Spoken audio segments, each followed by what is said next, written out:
Hello everyone and welcome to another live open. We have 3 minutes until ECB has their press conference. We're going to go through the markets, the stock market, the forex market, the commodities market, bond market, whatever the market. We're going to go through it because today is an important day. Because there is a B.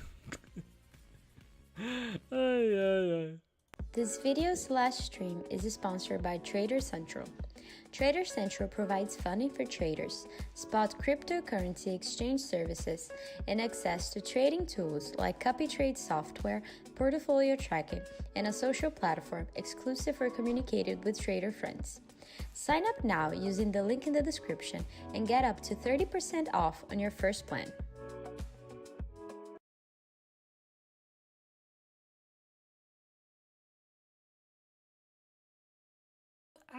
Hello everyone. Hopefully you have a wonderful Easter. Am I going to be live over Easter? Probably not. I don't know. Well, if we shall see. There's today, there is tomorrow, there is Good Friday tomorrow. There is Easter holiday on Monday, but you know, as forex traders, we never sleep, do we? No, we don't. So I literally haven't watched the market ever since. I've been plunging around in pools. I have been plunging around doing whatever thing I normally do. So you know, I will go there and then ECB press conference, and we'll take that live head on. I think it is gonna be. It's gonna be that one, and then I don't know. All the videos. Where is that gonna be then? If you're not gonna do it there, come on, mate. That's a month ago, so it will show up then. Okay, cool. It will show up then. Apparently, they don't schedule things there, do they? They don't. So we'll just have to make sure that we remember to bring it on. So cool. Other than that, how are you guys? Good morning, Otto. Good morning, Aga, and good morning, Raman. Hopefully you are doing very well yourself. Hello, Princely. Good morning, good morning, good afternoon, good afternoon. So what are we gonna expect? We're gonna expect either that they say that inflation is too high, that we need to have more. The inflation is too great.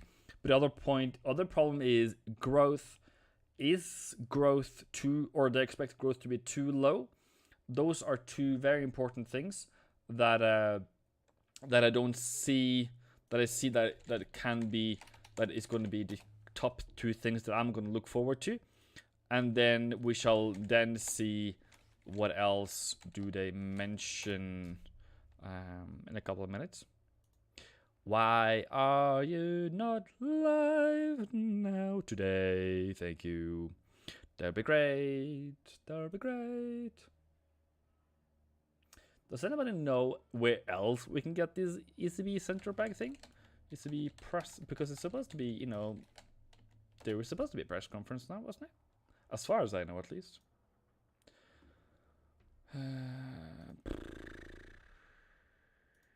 Coming press conferences.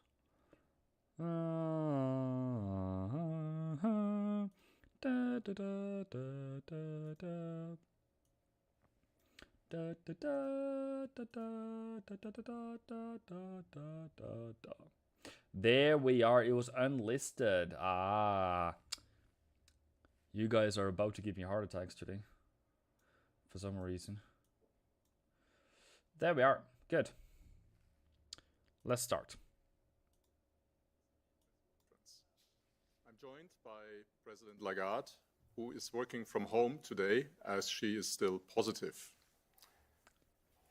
I'm also joined here on stage by Vice President Luis de Guindos.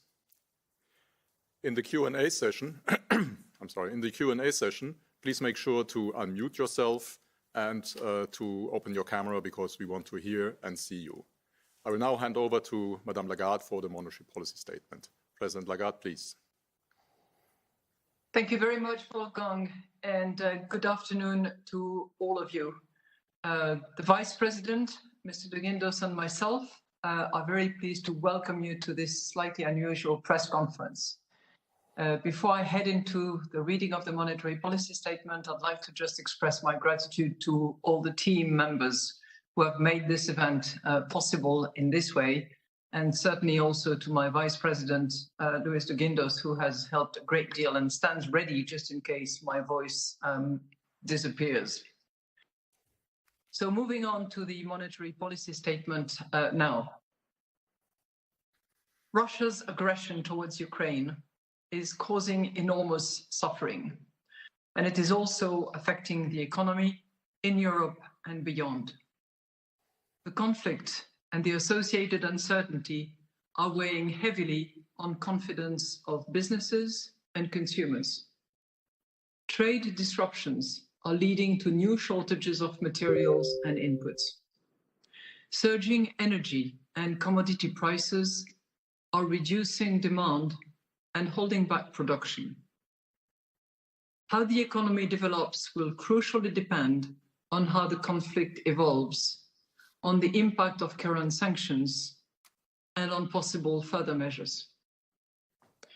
At the same time, economic activity is still being supported by the reopening of the economy after the crisis phase of the pandemic.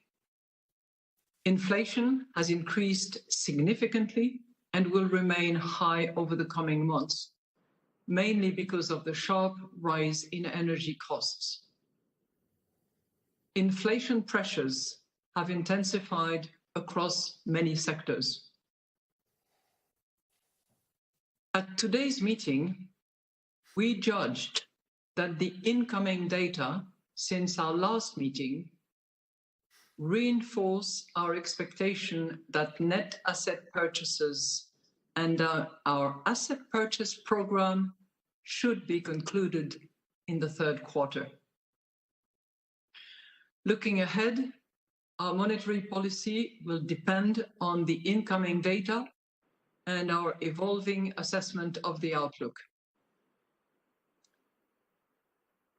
In the current conditions of high uncertainty, we will maintain optionality, gradualism, and flexibility in the conduct of our monetary policy. The Governing Council will take whatever action is needed to fulfill the ECB's mandate to pursue price stability and to contribute to safeguarding financial stability. I will now outline in more detail how we see the economy and inflation developing, and will then explain our assessment of financial and monetary conditions. So turning to the economic activity. The euro area economy grew by 0.3% in the final quarter of 21.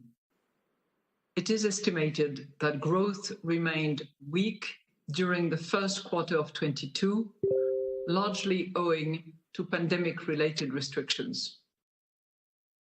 Several factors point to slow growth also in the period ahead. The war is already weighing on the confidence of businesses and consumers, including through the uncertainty that it brings. With energy and commodity prices rising sharply, households are facing a higher cost of living, and firms are confronted with higher production costs. The war has created new bottlenecks, while a new set of pandemic measures in Asia is contributing to supply chain difficulties. Some sectors face growing difficulties in sourcing their inputs, which is disrupting production. However, there are also offsetting factors underpinning the ongoing recovery, such as compensatory fiscal measures and the possibility for households to draw on savings that they accumulated during the pandemic. Moreover, the reopening of those sectors most affected by the pandemic and a strong labor market with more people in jobs will continue to support incomes and spending. Fiscal and monetary policy support remains critical, especially in this difficult geopolitical situation. In addition, The successful implementation of the investment and reform plans under the Next Generation EU programme will accelerate the energy and green transitions. This should help enhance the long-term growth and resilience in the euro area. Turning now to inflation. Inflation increased to 7.5% in March from 5.9% in February. Energy prices were driven higher after the outbreak of the war and now stands 45% above their level 1 year ago. They continue to be the main reason for the high rate of inflation. Market-based indicators suggest that energy prices will stay high in the near term and will then moderate to some extent. Food prices have also increased sharply. This is due to elevated transportation and production costs, notably the higher price of fertilizers, which are in part related to the war in Ukraine. Price rises have become more widespread. Energy costs are pushing up prices across many sectors. Supply bottlenecks and the normalization of demand as the economy reopens also continue to put upward pressures on prices. Measures of underlying inflation have risen to levels above 2% in recent months.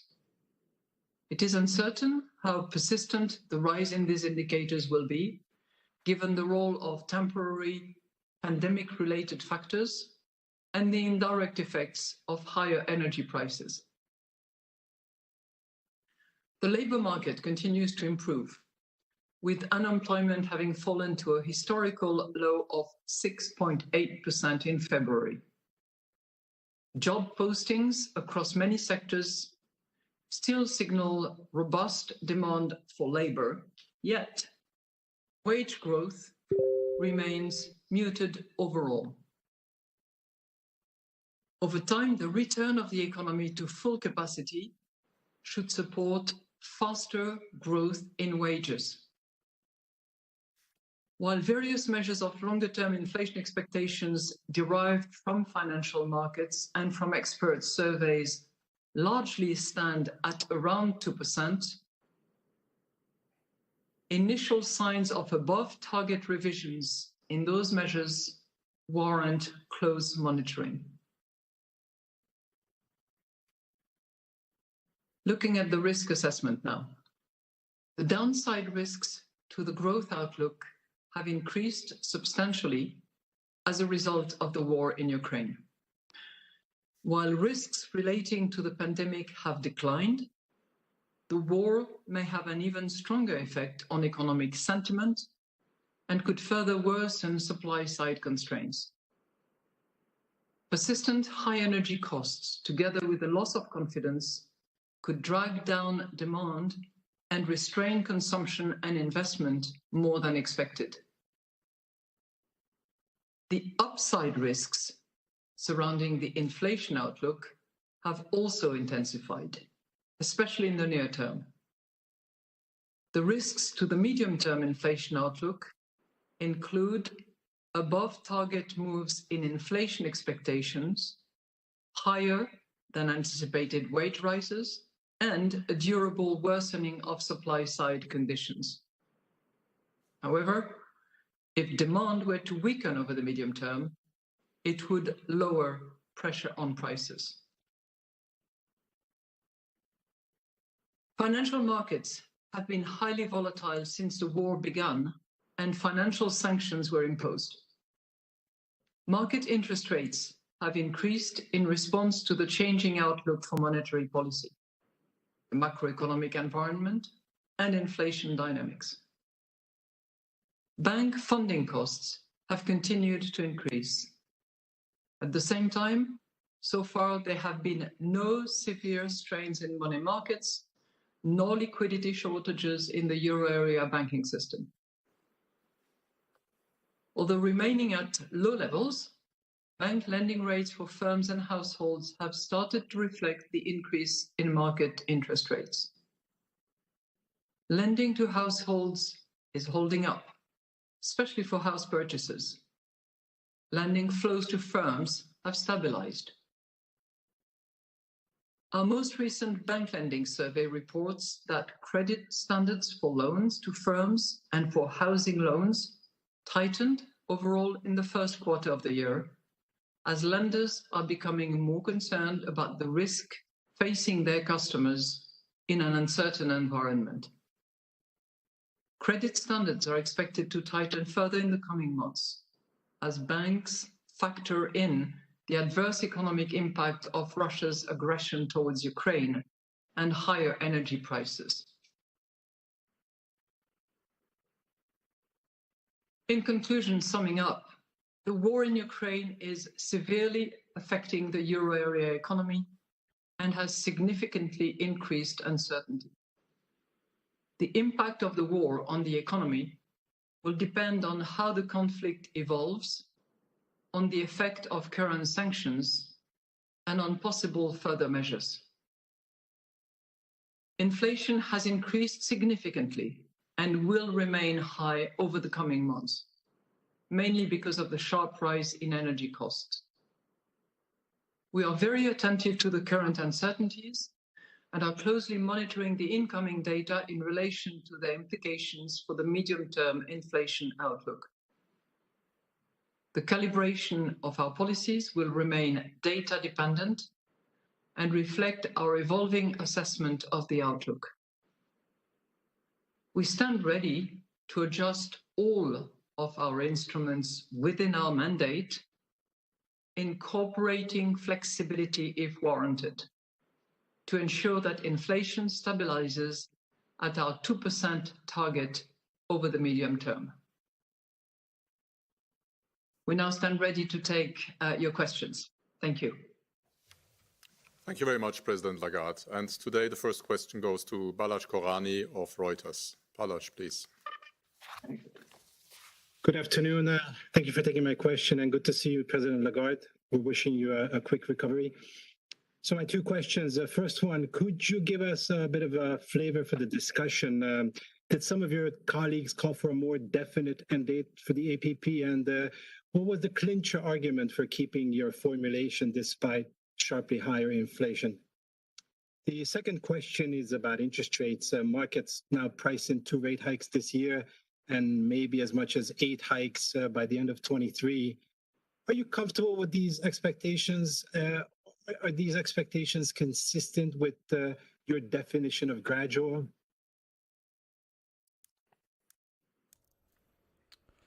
But thank you so For those who are saying that ECB is dovish, then I don't hear what you hear. I hear inflation fears.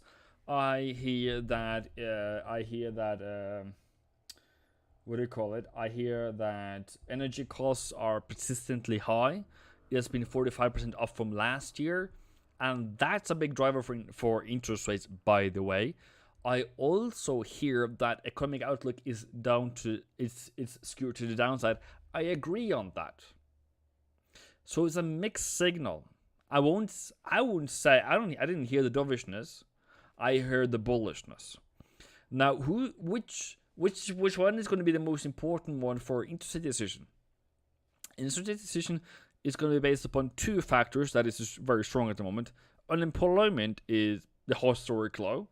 Inflation is persistently too high. Now, economic performance is going to not be so great. Now, that's the dovish part. But the other thing is hawkish. So I would say mixed, if anything at all. Okay? So, I guess we can close our ears for whatever else she said. But I think that you need to have both, and Miguara, I would say mixed more than anything else. so much for your good wishes, and thank you for you to call your attention to a particular sentence in the monetary policy statement, which reflects the evolution of the Governing Council assessment of the current situation 5 weeks after the last monetary policy Governing Council meeting that we had, which is a very short interval as opposed to other periods. So it's the sentence that begins the second paragraph of the MPS, where we say, at today's meeting, we judged that the incoming data since our last meeting reinforce our expectation that net asset purchases under our asset purchase program should be concluded in the third quarter. So there is a much stronger affirmation of our assessment of the data, which, as you rightly pointed out, have indeed changed since 5 weeks ago. Now, obviously, this meeting was not a projection exercise. It was an interim Governing Council monetary policy meeting. And we affirmed the net asset purchases very likely conclusion in the third quarter without being more specific, but being open-minded as to when in the quarter that is. It could be early, it could be late. The third quarter has 3 months. And I think the determination around the Governing Council table was to take stock of the projection exercise at the next monetary policy meeting to determine exactly the timing of such conclusion of the net asset purchases under the APP. On your second question about the how many interest rate hikes are projected by markets,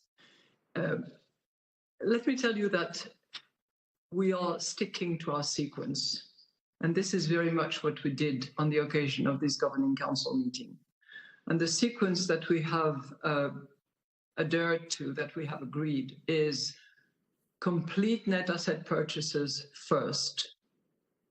And sometime after that, decide interest rate hike and subsequent hikes. And I remember... Okay. So what do we go through now, people? What's the conclusion of the ECB? First of all, as I mentioned to you, that economic projection or economic performance is tilted to the downside. The risk of economic performance is tilted to the downside. Near term, inflation is tilted to the upside near term. I've also given you an article over in the Discords, and I can't really find it right now, but okay, cool. So, and you know, the risk of Ukraine is a whole thing. That's what the first they mentioned. Then there is trade disruptions leading to new shortages, leading to higher prices, maybe leading them to increase rates faster.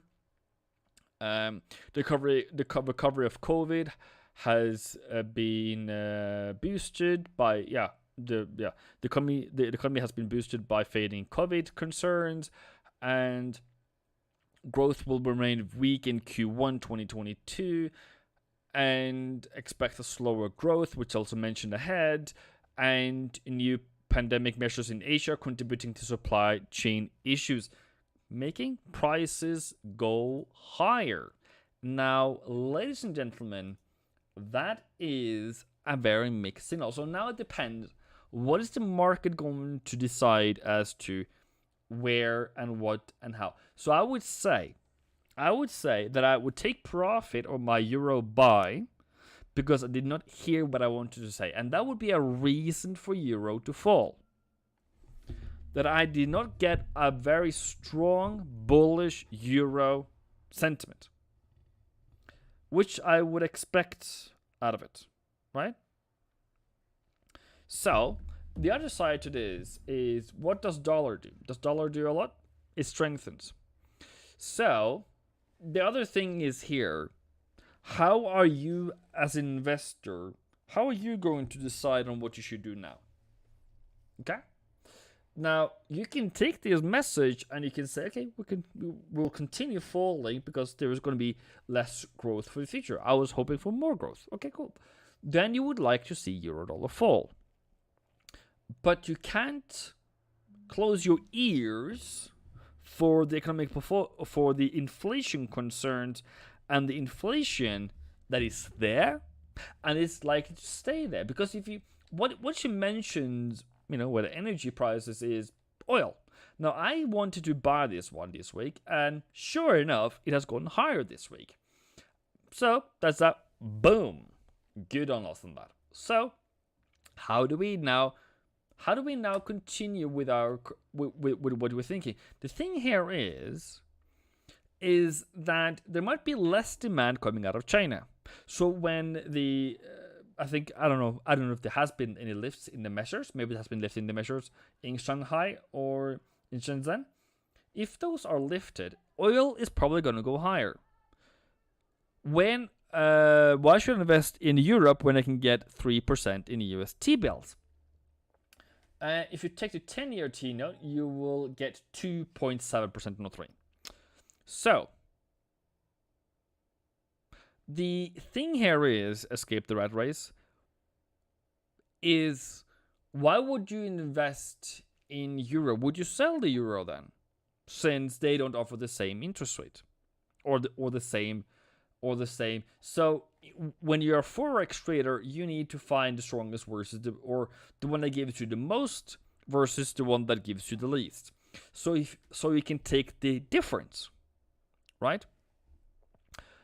And I'm not confused. Intuitions maybe. They play with words to keep retail confused, with elites drive the market where they want. Now, this does not at all eliminate the fact you need to make trade plans based upon what you believe is going to be, how you believe the future is going to be. You're going to do the same research as the big boys. You're going to do the same analysis as the big boys. The only conclusion you're going to get is either you'll be right or you'll be wrong about your current analysis. Now, because the thing here is, the market isn't straightforward. It will never be straightforward. If it was a straightforward market, if it is a straightforward market, it will be so easy to make money. You will even just cry how easy it is, right? So you as an investor here needs to be: do I want to invest in euro?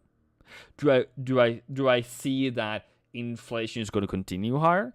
Do I see the constraints coming out of China leading to more inflation in Europe? Do I see that steel prices still being elevated? Now, that is going to be a flip of a coin. So, or you can do way more research. You can go to the steel manufacturers and say, okay, what is the demand for steel? You can go to many, what do you call them?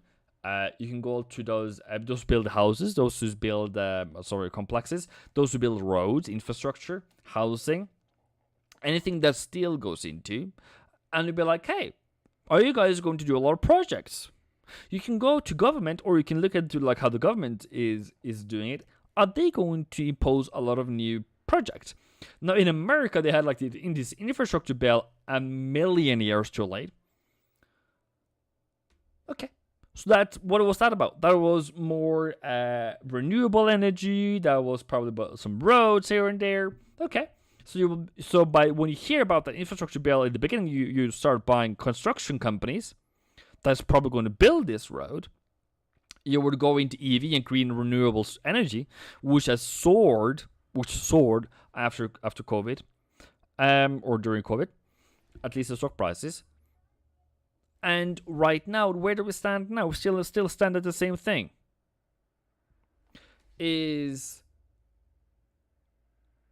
We still have elevated commodity prices. Commodities are still, as far as I know, going higher. And yeah, told you to sell the euro. Yeah, Mafaru. Okay, cool. Have fun on you then. But I don't know if you heard me that based upon that conference, I would take profit on my buys. But I don't know if you heard that. But okay, cool. Have jokes on that. So the thing here is now is, as you're trading, you need to keep that in mind, and you're still gonna have that in mind. And what commodities should you be investing into? Well, that's totally up to you, but I can mention a lot of them. But that's all that. I look at the charts and decide whether I should buy or sell. I don't care about fundamentals. Okay, intuitions, that's totally up to you. That's definitely your problem. So, the thing here is S&P 500. So I've been on vacation. I have not seen anything of what has happened to this thing. And where is the market? The market is bearish. Fair enough. It has not made a higher high yet. And if you think that was a good high, okay, cool. Now, currently, we are at a higher high. I believe that the market is doing so well that it eventually will go higher. I see red flags. I see that the transportation system, the transport sector, isn't doing that well. And I also see that the market is pricing in quite aggressive rate hikes. I see less profits coming in or the market seeing less profits coming into for the market. Now, that's totally up to you. Sell it if you want to. But I will wait for that one to turn around as much as the Easter Bunny is coming around. Dollar is definitely rising. Now, I don't know what has happened this week, but yeah. I said 99.20 by the beginning of the week. We came down to 99.50. Sorry, mates. And we had a strong beginning of the week. Cool. We had a pullback, which was cool. And then we continue buying. Cool. Nothing else then. What else? The bond market has been selling off. Maybe some small buys here. But as of general, up at 270 right now. It was at 283 yesterday. Close to 3. Now, that starts with 3% is an interesting case.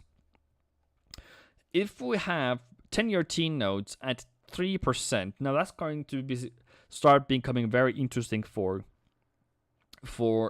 pension funds, large institutions, and so forth, because now we're starting to get returns here.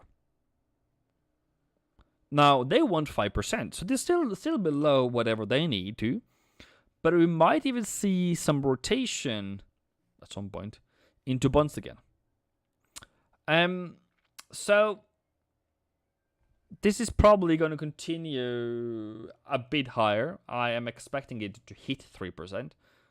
I just don't know if it's today, tomorrow, next week, or next month. Okay? Nasdaq 100 has done a kind of the same thing as the stock market, the S&P, sorry. Made a bottom, made a high, and is now, okay, are we now going to hold this low? Are we going to make that low? Now, that comes down to your decision-making process. My decision-making process tells me to buy whenever it goes bullish again. So I'm just waiting for this one to turn around. And is that going to happen today? Is it going to happen tomorrow? I don't know. But I definitely see this as a positive pause in the market at a target, going higher, a bit higher, and I wanted to go a bit higher before I start buying again. But still, do you ever do analysis on crypto? Yeah, when I want to, whenever I feel like, and other than that, nobody asked me about it, so it doesn't get covered, does it? For those who's wondering about my gold theory, I can't remember my gold theory. Oh, I think it's supposed to be lower. Now, we have gone up in a very understandable higher fashion. Now, okay, I said target 2000.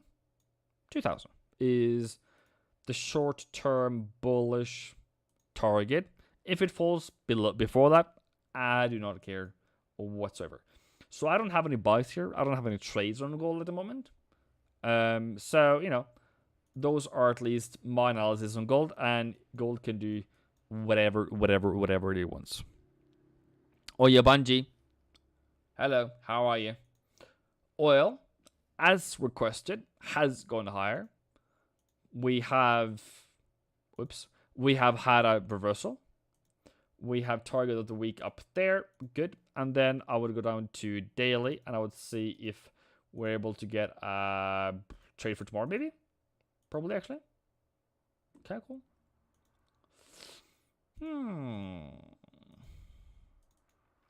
That looks tempting. Hello, money.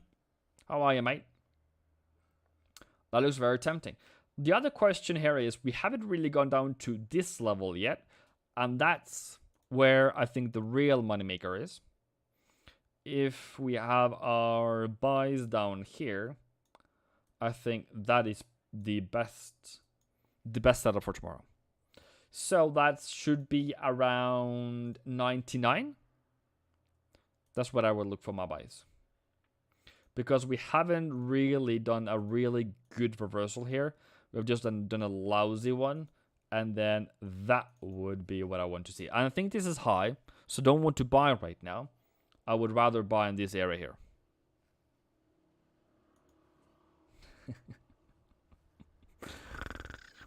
Aye, mate. I have been slammed so many times when I have been saying names wrong that I've just created some kind of storage of how I should do it, so I don't make a fool of myself. Right? Thank you very much, bro. For Aussie, we haven't done much this week, but I think you all can see the trade plan here, which hasn't been fulfilled yet, which was, okay. Did I say Tuesday should be the peak? Tuesday at New York Open. Ah, look at that. Wow. Ouch. That's a good one. Oh, I love it. It didn't come up to the price I wanted, but I don't know if I said it in the daily setups or wherever I said it, but I said that New York Open around 2 or 3 p.m. on a Tuesday should be the high. Boom, everyone. I don't care what else you do, but that's a good one. That's a good one. Okay. Somebody asked about New Zealand. What did New Zealand do? Oh, damn. Wow. Oh, what a plan, people. What a plan. Boom. Oh, look at that. Spot on. Boom. Not even a single pip extra. Wow. Dude. That's amazing. All right. Okay, cool. We still have some juice left in the engine there, mate. Oi, oi, oi, oi, oi, oi, oi. Oi, oi, oi. That made my day, mate. That made my day. Same thing for New Zealand Swazi. That's what happened, at least. And that's the target. So, what's really happening here, mate, is nothing. Sorry. There's no more trade plans here. Euro Swissy went down to 108. Okay. Yeah. Getting closer to 1. 80 pips away from 1. Parity. That, my friend, is a buy by any means. Anything coming down to targets down here is a buy. So either that, mate, or that. But the sell was great. Oops. The sell was great. It was lovely. It was fantastic. But look at the buys, bros. Wow. Okay. Cool. So what I think about New Zealand Swissy, that it might have a turn higher soon because of Swissy weakness. So I would look to buy it. Is it bearish? Is it bullish yet? Nope. So as we continue lower and Euro continue lower, maybe 62.50 and then higher. So just have a look at it. Maybe take the pullback like that and then next week. But yeah, so upside. Euro CAD. I think Ethiopian food is making you more accurate in trading analysis. Euro is not taking any massive moves. Can this damp the currency continuously. Not sure. Yeah, so it's a slow burner more than anything else. How to check the weekly average move for yen pairs and Swiss pairs. The weekly average move. Good question, by the way. Good question.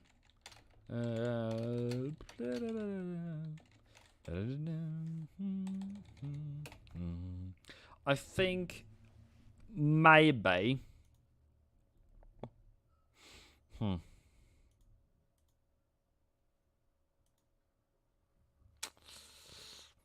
That this might be the only one. And it's what? Yeah, weekly. So here we go, mate. And what's the average daily weekly move? Change in pips. Last price, change, percentage. Yeah, there it is. There is Tinashe. That is hope that is good enough for you. So you just change this one to interval weekly. But you can change the yeah, so I think it's probably the best one that I know of, at least. And then you just change to, well, here you change to Swissy pairs, and then that's the other one. Okay. Thumbs up on that, mate. Sorry, not mate. Thumbs up on that.